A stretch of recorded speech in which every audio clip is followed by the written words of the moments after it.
Everybody, it's Dave, Blue Jacket 66, here for another video. And today I'm going to highlight my Mickey Mantle collection. It's a collection that has evolved and come about over many decades, although when I first started buying baseball cards,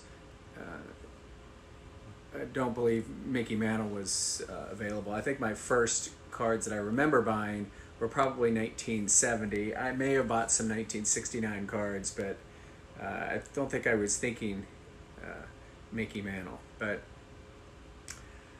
what I decided to do is I just have cards, and I've decided to try to catalog them and put them on some sort of a spreadsheet, so know what's going on. I'm getting older, and I have lots of letters in safety deposit box and safes and what to do, and I have stickers on the back of them, approximate values, but I decided some of the more valuable stuff and all the safety deposit and safe stuff I should probably start cataloging it. So I decided finally to start with my mantles that I'll be showing you, and this is the first time I've showed these. This is the first time that these cards have been all together in one place ever. I've showed a lot of these cards before over the years, but I thought new subscribers, and it's been a couple years since I showed any mantles, I just show it in all one fell swoop. It's not all my mantles. I have a lot of raw mantles that are in sets and just and top loaders, anything from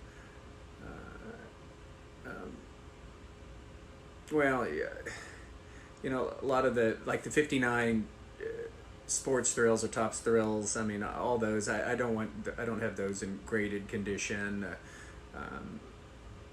The 65 embossed, the 64 Topps Giants cards like that are not part of my graded collection. Although I love them, I thought I would just show off kind of the show pieces of my collection, and it's really good stuff, and it's high end, and I think I'm showing all of my.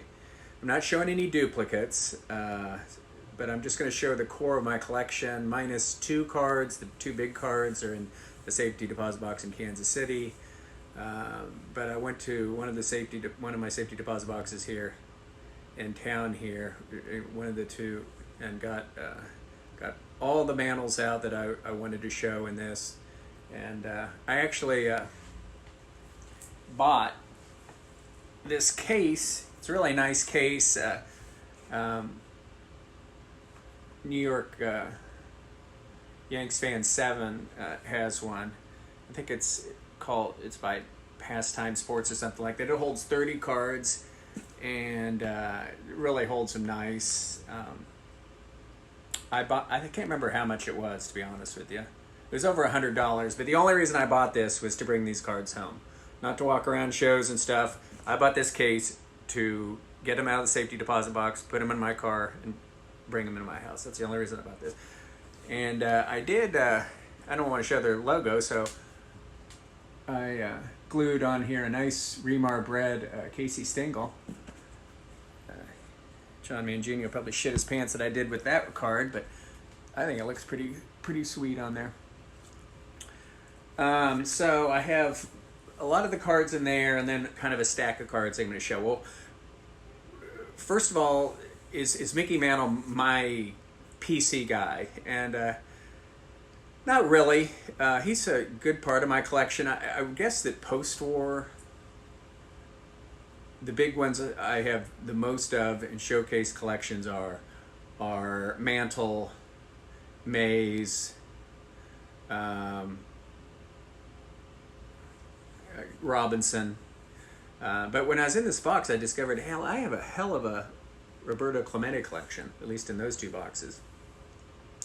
And then pre-war, if you'd have to pin me down to players that I collect, it'd be Ruth Cobb and Mathewson.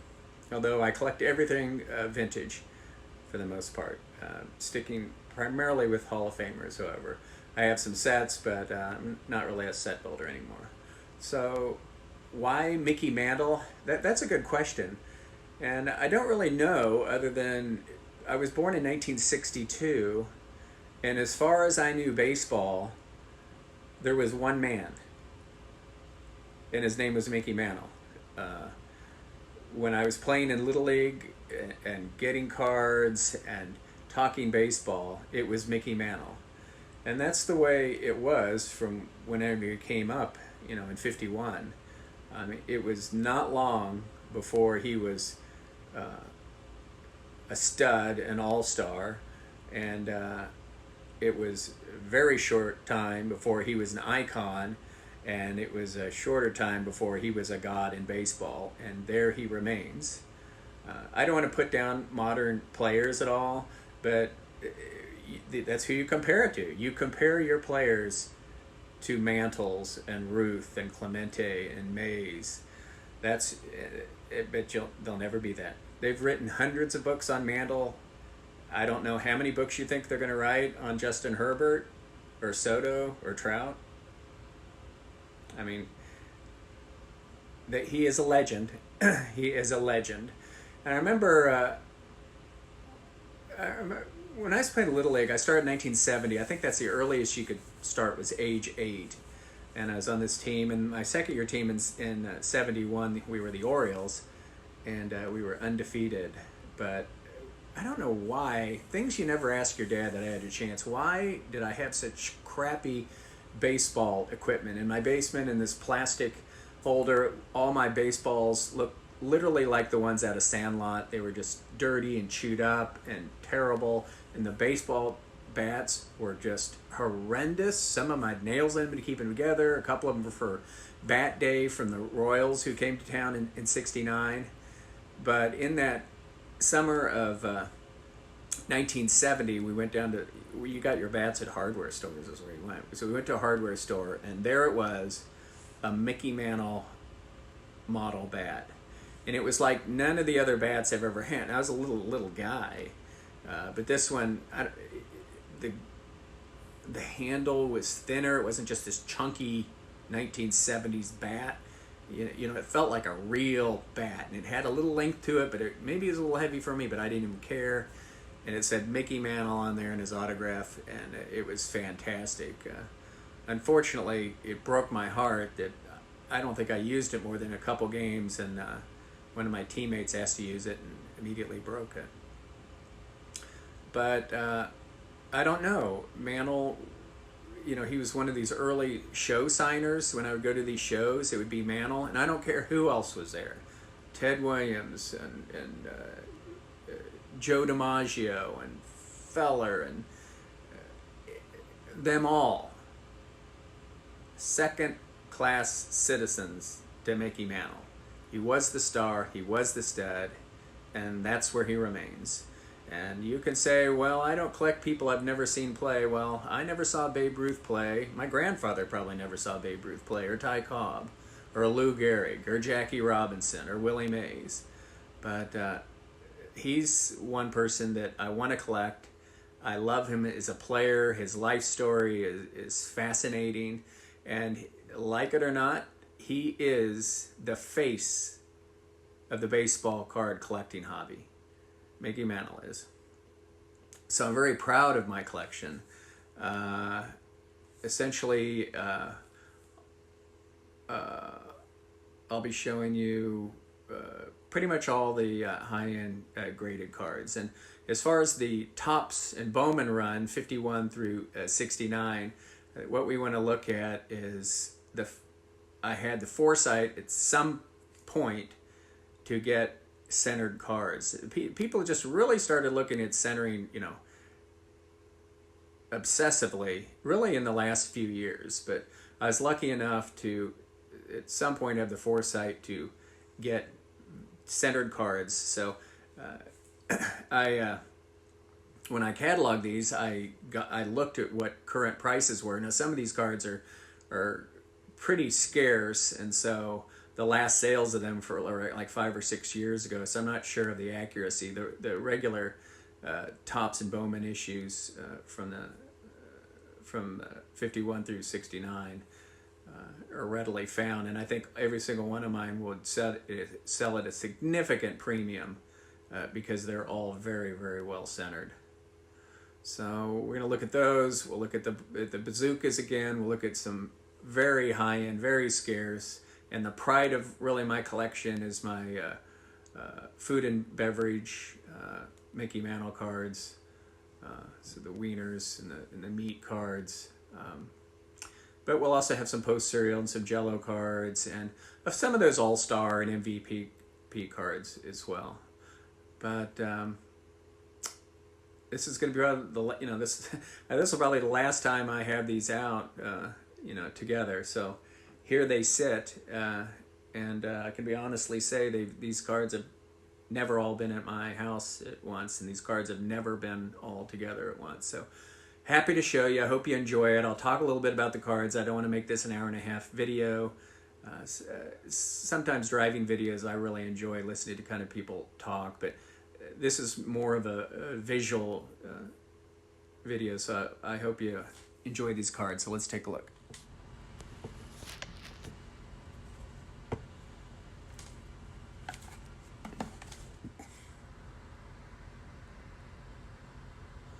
All right, let's try to get through this.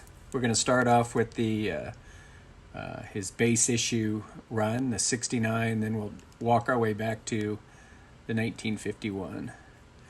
So here's the 1969.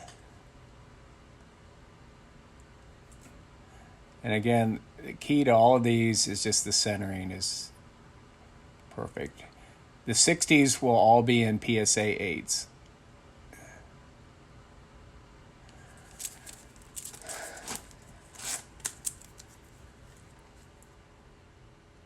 There's going to be some glare. I don't know how to do it any better. But 69's really tough to get in centered. 68's easier. Great image on the 68. Love that one. 67, one of my least favorite. But it's a smiling Mickey Mantle.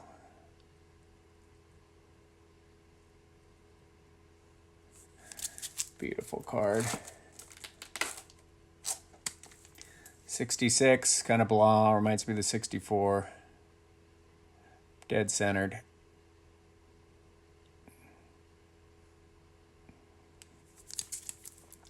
Tough to get centered. Took me forever to get this in a PSA 8. And this is like one of his cards that the centering will skyrocket the price. The premium on it is something else to find one this centered. 64 is pretty easy to find centered. You'll see various holders. I don't care if they're new PSA holders or ancient PSA holders. It's the card, people.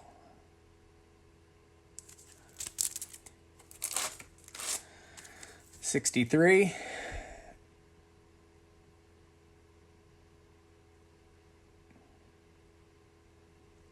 So I put notes with my stuff that wherever anybody to sell for some reason, if I'm gone, that the centering is the key to all these, and these will go for way premium. 61's a cool card. Looks like they slapped a little rouge on them or something, but 60. So I did the 60s in PSA 8s. So when you get a 1960 in a PSA 8, this thing is skyrocketed in value. Really centered.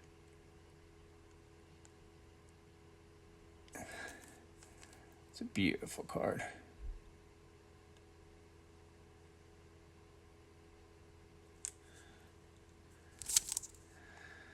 No print dots that I see anywhere on it. It's just lovely.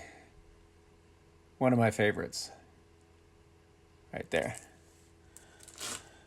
Now we'll get into the 50s, where I back down to PSA 7, although I used to have this 59 and an 8. Maybe I think I may still have one, but it's not as centered. This one's dead centered.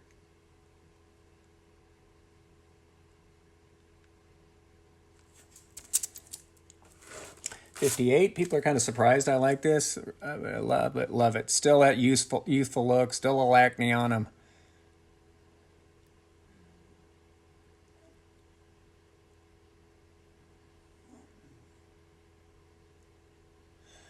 Love it. 57. It's off a little bit top to bottom. Left to right's pretty centered, just a little bit off top to bottom.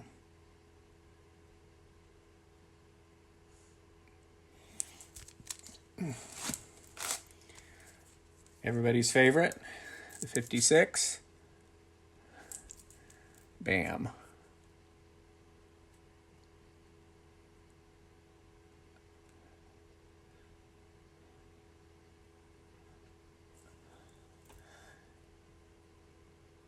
I gotta admit, love it too.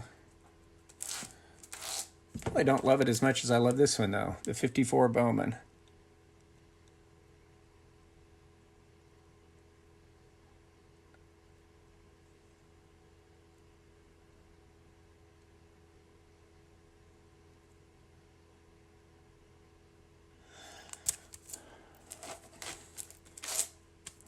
'53 Bowman did a pretty good job on theirs too.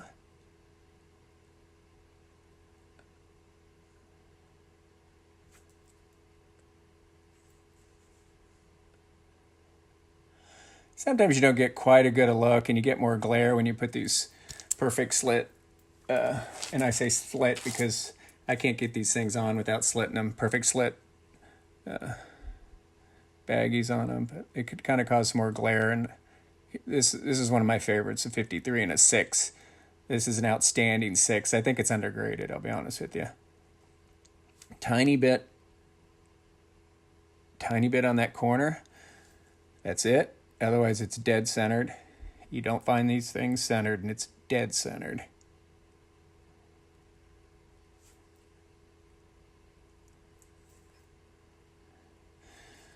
Beautiful card. 52 Bowman.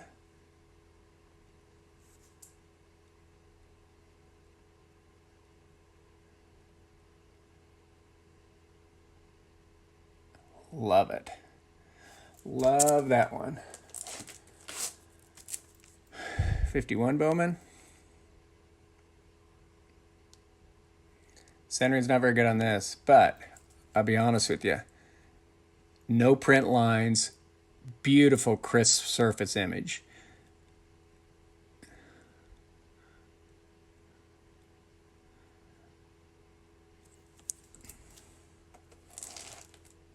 Okay, let's show some other things. Let's and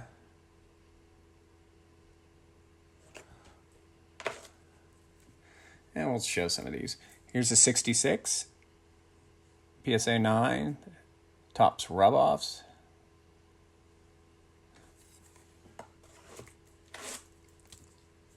'62 Jello. The 62s are far scarcer than the other Jello issues as far as amounts that were distributed. Just in the Midwest. Beauty. 63 Jello.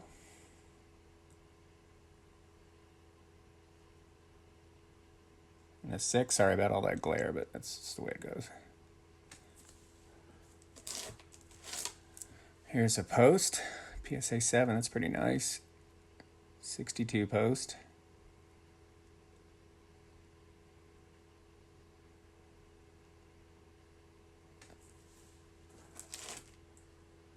Well, we'll just show some of these. Here's my Metal Gold, 64 Metal Gold, very rare. Not many of these at all. What'd I say, less than 15? Came off a Metal Gold dairy milk carton. That is my most recent Mantle. Here's a 61 All-Star in a 9.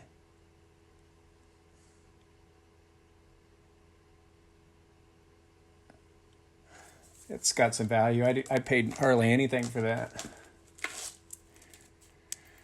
59. Topps All-Star 8.5.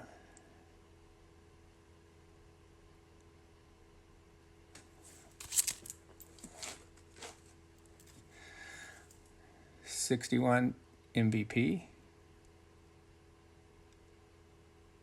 That one's not centered very good. I think I got that before I started caring so much about centering, but it's a pretty card.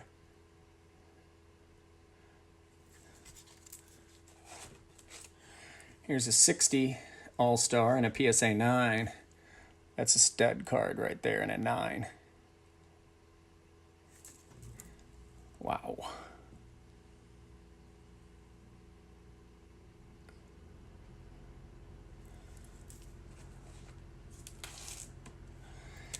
Here is a pretty hard to find card, the 1969 Topps Super. Now this is a test issue. It's interesting, you know, it's only 50 years ago, but they're not quite sure. No one can really pin down how these were distributed. They're quite small. They were test issues. Some say that they are in little packs by themselves in a few little stores as a test. Some say that they were in cello packs with their regular 69s, but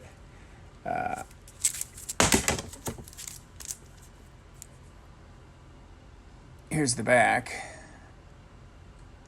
So, yeah, you got to check these out. The 69 Topps Super baseball. The baseball was a test. I got the Reggie Jackson rookie for this. Well, we'll run through these bazookas. The 68 Bazooka. Really tough to get. I tried to get this whole run in PSA 8s, but I gave up because the 60 through 62 are way expensive and the 59 would be crazy. But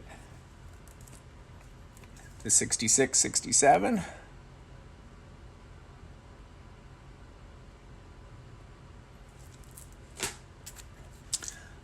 The 65. I think he has a batting left and a batting right. 8s. 64 is easy.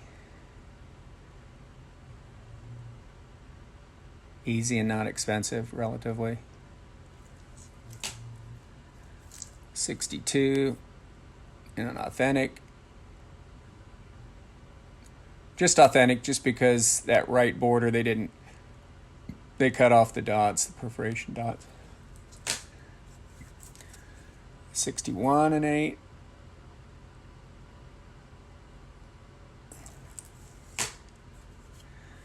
And the 60 and an authentic. And my favorite bazooka, good old 1959. It's a stud card. All the 59 bazookas are fantastic. The Aaron, all of them. They're colorful and bright and huge and fantastic. All right, moving on.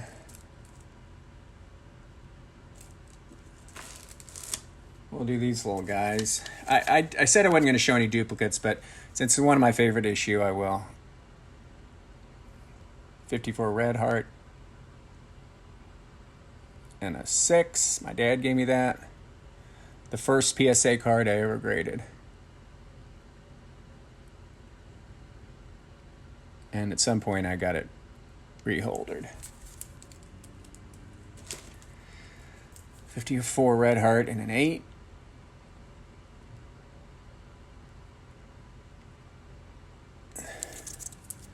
And I've said it more than once, and I'll say it again. The best 54 Red Heart on the face of this planet Earth, right here. Dead center. They all have this print line up here. It doesn't have it. I've looked at tons of PSA, or not tons because there's not that many, PSA 9s. It's the best one out. It's the best one out there. I really need to, I really want my Mantles all in PSA if I could, but I'm just, why? Why take it out of here and risk anything? Okay. Let's move up to some big boys. Real big boy here. The 53, 54 Briggs Meats. This is on a panel with another player, usually Hank Bauer, on Briggs Meat hot dogs on the outside of the package. It wasn't on the inside. Tough card. I actually looked up what the last sale of this was, and I about shit my pants. Probably one of my very favorite Mickey Mantles. Old holder here. The Dandy and the SGC 7. Got this on eBay 20, I don't know, I think about 22, 23 years ago. And I didn't have an eBay account, so I had to have it. So I had my dad bid what I wanted on it, and I won it. And so it was sent to him, and I was so proud of it, and I knew he would be too, because he didn't have one. So I just let him have it for a few months so he could enjoy it. I love that card. Love that card. Recognize that image? It's the same as the Briggs Meats.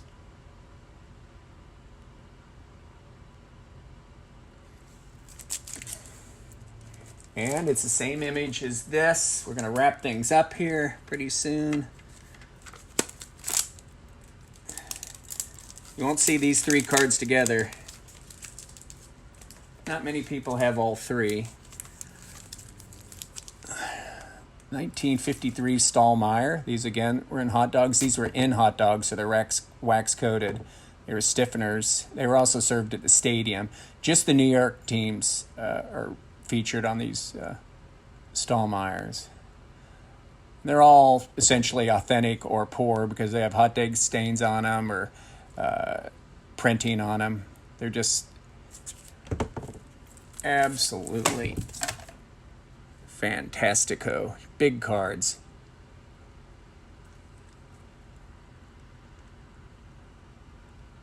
So that's the 53.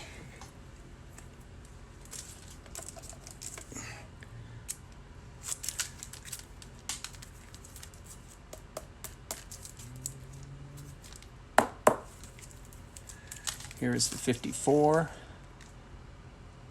Scarcest of the three. This one actually got a number grade. This 53 Briggs Meat, that's a crazy card.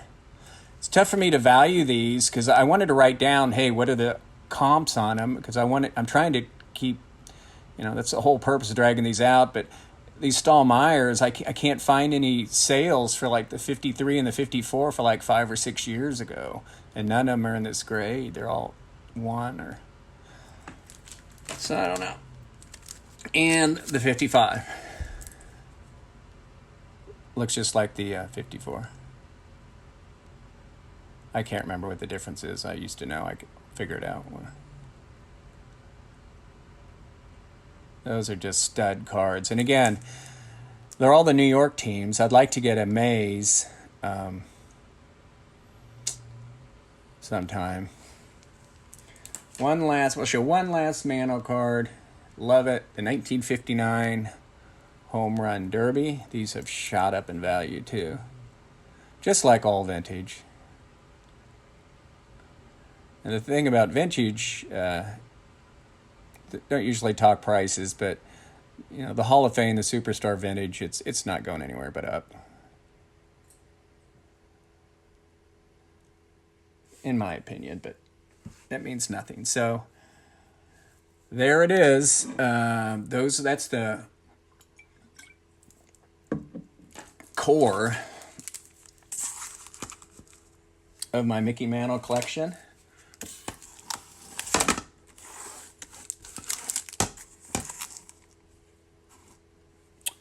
Hope you enjoyed it. What Mantles do I want to get? I didn't show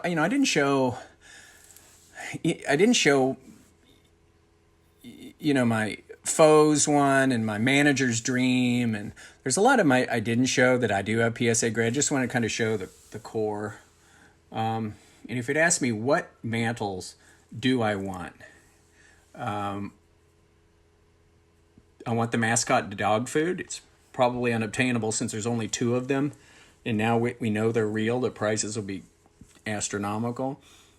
I would really like a tip-top bread in authentic, as long as it's not trimmed up. I don't care how dirty it is. You look up Mickey Mantle tip-top bread label. They're labels that went on the end of bread. They were super cool.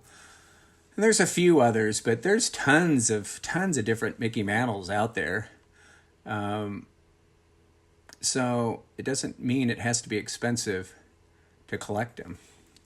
And like I say, I would say that maybe 20% of my mantles are ungraded and raw, and I love them just as much. But these are my kings of the cards, so hope you enjoyed it, and thanks for watching.